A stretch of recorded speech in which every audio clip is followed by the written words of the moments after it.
প্রিয় দর্শক, সংবাদপত্রে বাংলাদেশ অনুষ্ঠান থেকে আমি রেজানুর রহমান আপনাদেরকে স্বাগত জানাচ্ছি। বিভিন্ন জাতীয় দৈনিকে প্রকাশিত খবরের বিশ্লেষণ নিয়ে আমাদের আজকের এই অনুষ্ঠানে অতিথি হিসেবে উপস্থিত আছেন দৈনিক যুগান্তরের প্রধান প্রতিবেদক মাসুদ করিম। ধন্যবাদ। আপনাকে ধন্যবাদ।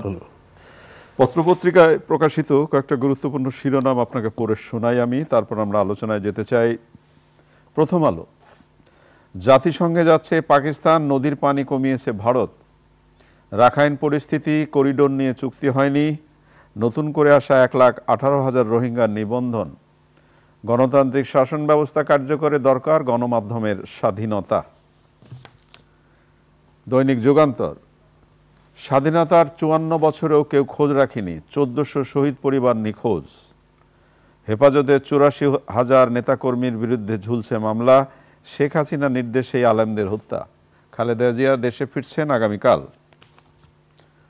দৈনিক সমকাল, নিবন্ধন পেতে তৎপর নাম সর্বস্ব 65 রাজনৈতিক দল।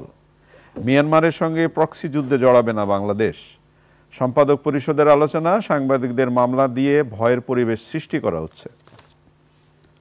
কালের কণ্ঠ, বিশ্বমানের চিকিৎসা ব্যবস্থা কত দূর। দৈনিক ইত্তেফাক, ইঞ্জিন সংকটে 70টি ট্রেন বন্ধ। পরিবহনের এনায়েতুল্লাহ লুটে নিয়েছেন 1000 কোটি টাকা। বন্দরে একে অপরের জাহাজ নিষিদ্ধ করল ভারত পাকিস্তান। বাংলাদেশ প্রতিদিন, নির্বাচন ইস্যুতে তৎপর বিদেশিরা। ভুয়া ঠিকানায় দলের ছড়াছড়ি। শাপলা চত্বরে হত্যার সেই 5 মে আজ। রণপ্রস্তুতিতে ভারত পাকিস্তান। মানবজমিনের শিরোনাম, কেন খালেদা জিয়া বিমানের ফ্লাইটে আসছেন না। স্বাধীন গণমাধ্যম ছাড়া গণতন্ত্র প্রতিষ্ঠা হবে না, গণমাধ্যম দিবসে বক্তারা। খবরের কাগজ, নেতা নেই, অফিস নেই, তবুও রাজনৈতিক দল। 205 অভিযোগের অনুসন্ধান, পাচারকারী শনাক্তে দুদক। ব্যয় সক্ষমতায় ঘাটতি, বিদেশি সাহায্যের লক্ষ্য কমছে। আমার দেশ, কলকাতায় বাহাউদ্দিন নাসিমের বিলাসী ফ্ল্যাট। শাপলা চত্বরে গণহত্যা, শাপলা ছিল রক্তাক্ত চত্বর। আমাদের সময়, আইসিইউতে চামড়া শিল্প, ভারতীয় জাহাজের জন্য পাকিস্তানের বন্দর বন্ধ। দেশ রূপান্তর, পটনের পেটে বিএডিসির 2 লাখ টন সার। সহসা প্রত্যাহার হচ্ছে না হেফাজতের মামলা। সময়ের আলো, বিদেশেই গায়েব রেমিট্যান্স। কাল সকালে ঢাকায় ফিরছেন খালেদা জিয়া। দিনকাল, খালেদা জিয়া ফিরছেন আগামীকাল। প্রধান বিচারপতি বললেন, সংবিধানবাদ ও গণতন্ত্রের ভারসাম্যই ভবিষ্যৎ ন্যায় বিচারের চাবিকাঠি। দৈনিক করতোয়া, মানবিক করিডোর নিয়ে কোনো চুক্তি হয়নি। কালবেলা শিরোনাম, ভুলে ভরা তদন্তে খালাস প্রশ্ন ফাঁসের আসামিরা। দৈনিক রূপালী, বাংলাদেশ নিরাপত্তা হুমকিতে শিগগির ফিরছেন না তারেক রহমান। দৈনিক জনকণ্ঠ, গণহত্যায় জড়িতরা এখনো অধরা। শাপলা হত্যাকাণ্ড, প্রকাশ হয়নি নিহতদের পূর্ণাঙ্গ তালিকা। আপনি শিরোনাম শুনলেন। করিডোর নিয়ে কথা হচ্ছে অনেক। করিডোর নিয়ে চুক্তি হয়নি বলা হচ্ছে, এবং নতুন করে আসা 1,18,000 রোহিঙ্গার নিবন্ধন অলরেডি করা হয়েছে। তাহলে বাস্তব পরিস্থিতি কি বলছে? বাস্তব পরিস্থিতি অত্যন্ত জটিল এবং ভয়াবহ। আমরা আপনাকে যেটা বলি যে জাতিসংঘের মহাসচিব যখন বাংলাদেশ সফর করলেন অ্যান্টনি গুতেরেস, তখনই বাংলাদেশ সরকারের কাছে উনি প্রস্তাব করেছেন যে এখানে একটা দুর্ভিক্ষ হতে পারে রাখাইন রাজ্যে, সুতরাং এখানে ত্রাণ দেওয়ার জন্য বাংলাদেশের উপর দিয়ে তারা যে দিতে চাচ্ছেন বাংলাদেশে। যেবারে 1 লাখ মানুষকে খাওয়ানো হলো, ইফতার খাওয়ানো হলো। জি। তো ওই সময় এটা উনি বলেছেন, কিন্তু এখন যে জিনিসটা দেখা দিয়েছে যে এটা নিয়ে এখন যখন পররাষ্ট্র উপদেষ্টা বললেন তখন এটা নিয়ে বিতর্ক সৃষ্টি হয়েছে, এবং পররাষ্ট্র উপদেষ্টা বললেন যে এটা একটা প্যাসেজ তারা চেয়েছে, আমরা মানবিক কারণে দিতে চাচ্ছি। এখন রাখাইন রাজ্যটা দখলে আছে আরাকান আর্মি। আপনারা জানেন আরাকান আর্মি একটা বিদ্রোহী গোষ্ঠী, যারা এখানে সশস্ত্র সংগ্রাম করে অধিকাংশ এলাকা আমাদের সংলগ্ন তারা দখলে রেখেছে, এবং সেখানে যদি ত্রাণ দেওয়া হয় মূলত আরাকান আর্মির নিয়ন্ত্রণে যাবে, এবং আরাকান আর্মিরা কিন্তু মুসলমান না, তারা হইল রাখাইন সম্প্রদায়ের কট্টরপন্থী বুদ্ধিস্ট যারা মুসলমানদেরকে নিধনে অংশগ্রহণ করেছে, এবং এখন পর্যন্ত আপনি বললেন আরও 1 লাখের উপরে রোহিঙ্গা ইমিডিয়েটলি তারা এসে বাংলাদেশে ল্যান্ড করেছে। সুতরাং তাদের কন্ট্রোলে এই সাহায্যটা যাবে, এতে সন্দেহ নাই। এবং এই সাহায্য দেওয়ার উদ্দেশ্য হইল যে জান্তা সরকারকে, যারা মিয়ানমারের মূল সরকার, যা সামরিক সরকার, সেই সরকারকে চাপে রাখানো, চাপে ফেলানো, সেইটাই উদ্দেশ্য। সেই উদ্দেশ্য নিয়ে এখানে এই আরাকান আর্মির মাধ্যমেই এখানে ত্রাণ সহায়তা দেওয়া হবে, সেটাই বোঝা যাচ্ছে। এখন যেই জিনিসটা বলা হচ্ছে যে দুর্ভিক্ষের কথাটা যে বলা হচ্ছে, মূলত সেখানে কোনো দুর্ভিক্ষের ব্যাপার নাই। জাতিসংঘের একটা রিপোর্টে বলা হয়েছে, কিন্তু এই রিপোর্টের ক্রেডিবিলিটি নিয়ে প্রশ্ন আছে। কারণ হলো যেখানে দুর্ভিক্ষের কথা বলা হয়েছে সেই রাখাইন রাজ্য থেকেও সম্প্রতিও কিছু চাল রপ্তানি করা হয়েছে, যেখানে দুর্ভিক্ষ হবে সেখানে। এবং আরও কিছু ব্যাপার হলো যে এখানে আরাকান আর্মিও কিন্তু তারা সাহায্য চায় নাই, যে আমাদের দুর্ভিক্ষ হলে তো চাইবে, আমার কাছে চাইবে, নাইলে অন্য কোনো দেশের কাছে চাইবে, তারা কিন্তু চায় নাই। মিয়ানমারের সরকারও চায় নাই। তাইলে জাতিসংঘের এত আগ্রহ কেন হঠাৎ করে? হ্যাঁ, তো এইটা দেখা যাচ্ছে যে পৃথিবীতে যত রকম এই ধরনের সহায়তা প্যাসেজে দেওয়া হয়েছে সেগুলি জাতিসংঘের মাধ্যমেই কোনো কোনো প্রভাবশালী গোষ্ঠীর দেশ এরা এটা করিয়েছে। যেমন ধরেন বেনগাজিতে ওখানে একটা মানবিক করিডোর দেওয়া হয়েছিল, সেটার ফলশ্রুতিতে সেখানে মুয়াম্মার গাদ্দাফিকে হত্যা করা হয়েছে এবং সেই দেশটা খণ্ড বিখণ্ড হয়ে গেছে, তার কোনো সার্বভৌমত্বের অস্তিত্ব নাই। আপনি যদি সিরিয়ার দিকে তাকান, সেখানে আলেপ্পো এবং অনেক জায়গায় সেখানে মানবিক সহায়তার করিডোর দেওয়া হয়েছিল, এখন এই দেশ 12 বছর গৃহযুদ্ধে পতিত। আপনি যদি দেখেন বসনিয়া হার্জেগোভিনা, সেখানে মানবিক করিডোর দেওয়া হয়েছিল, সেই দেশে এখন ন্যাটো ঘাঁটি। তার মানে এরকম অনেক এটা আমাদের এই অঞ্চলটা একটা সামরিক উত্তেজনাপূর্ণ হটস্পটে পরিণত হওয়ার আশঙ্কা আছে। এই জিনিসটা দেওয়া হলো, এটা আমাদের সাধারণভাবে বুদ্ধি, এবং এটা দেওয়ার মাধ্যমে বাংলাদেশ কিছু অ্যাচিভ করবে না। সুতরাং সরকার যে এই ব্যাপারে উদ্যোগটা নিয়েছে সেটা সরকারকে আরো ভালোভাবে এক্সপ্লেইন করতে হবে।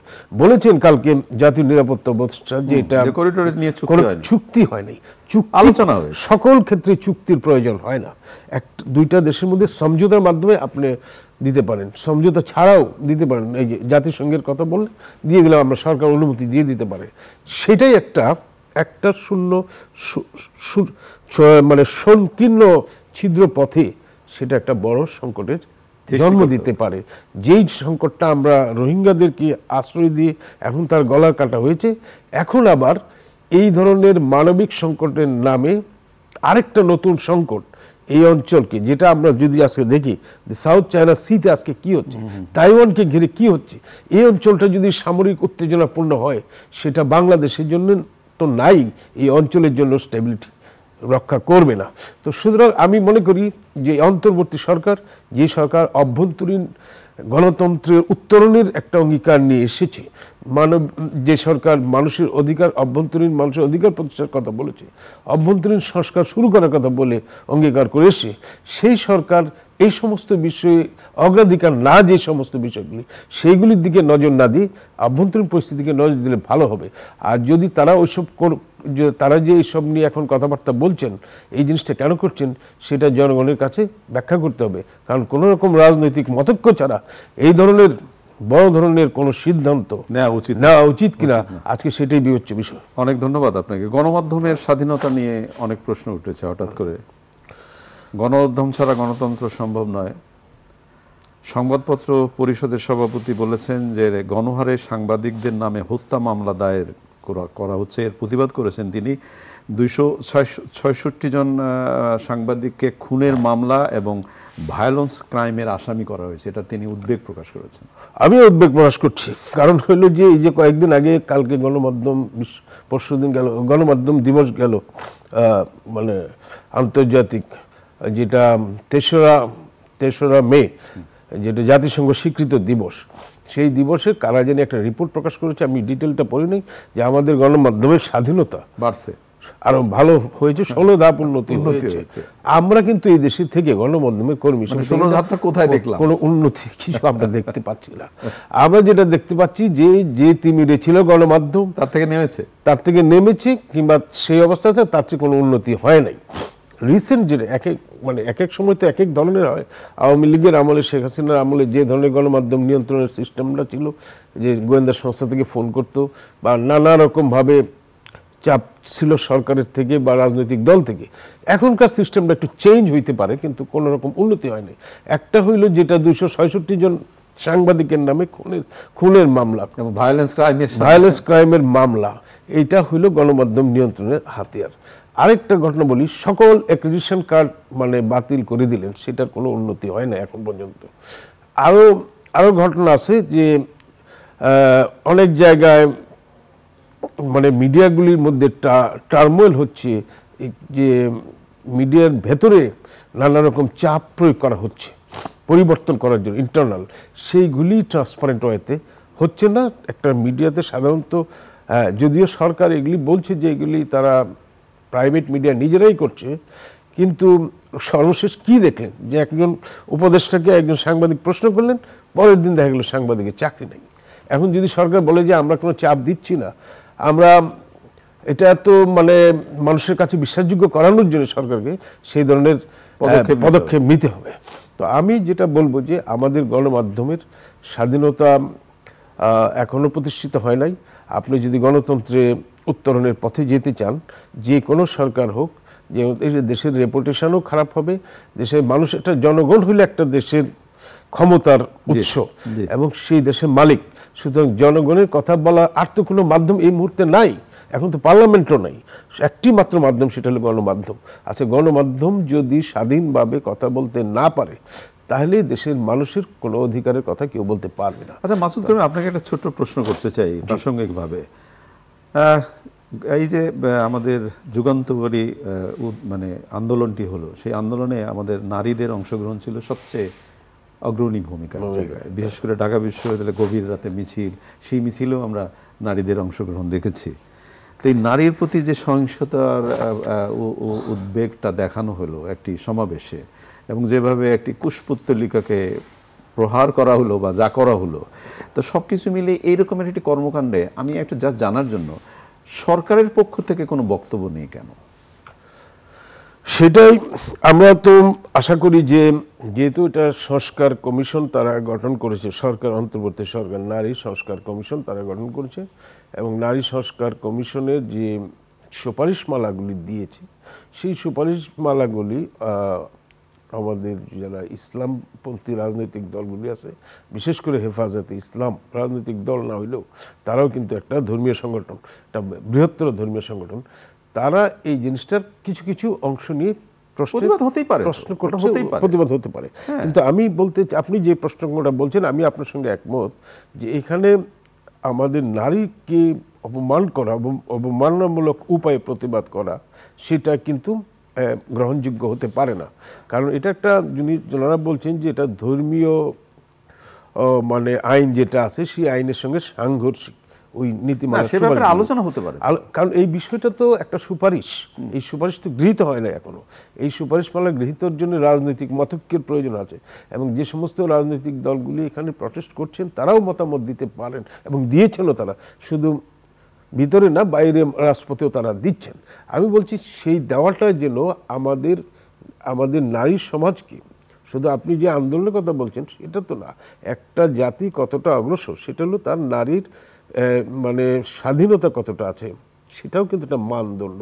তো আজকে নারীকে যে আমরা নারীর জন্যে আন্দোলন করা, তাদেরকে শিক্ষা দীক্ষা এগিয়ে নেওয়া, এবং একটা মহিলাদেরকে যে একটা সম্মান, এটা তো আমাদের সোসাইটির একটা বিরাট, যেটা আমাদের ধর্মের মধ্যে সংস্কৃতির একটা অঙ্গ। সংস্কৃতি শুধু না, ধর্মীয় শিক্ষা আমাদের ইসলাম ধর্মে ব্যাপকভাবে নারীকে সম্মান দেওয়া হয়েছে, কিন্তু আজকে ইসলামের কথা বলে নারীকে অপমানজনক কাণ্ড করা, সেটা অত্যন্ত অগ্রহণযোগ্য। আমি মনে করি এই ব্যাপারে সরকারের ব্যাখ্যা দেওয়া দরকার আছে। অনেক ধন্যবাদ আপনাকে। প্রিয় দর্শক, আমরা যে বিষয়গুলো নিয়ে কথা বললাম আপনারা নিশ্চয়ই শুনলেন। ভালো থাকবেন, আগামীকাল নিশ্চয়ই আবারও কথা হবে। খুদা হাফেজ।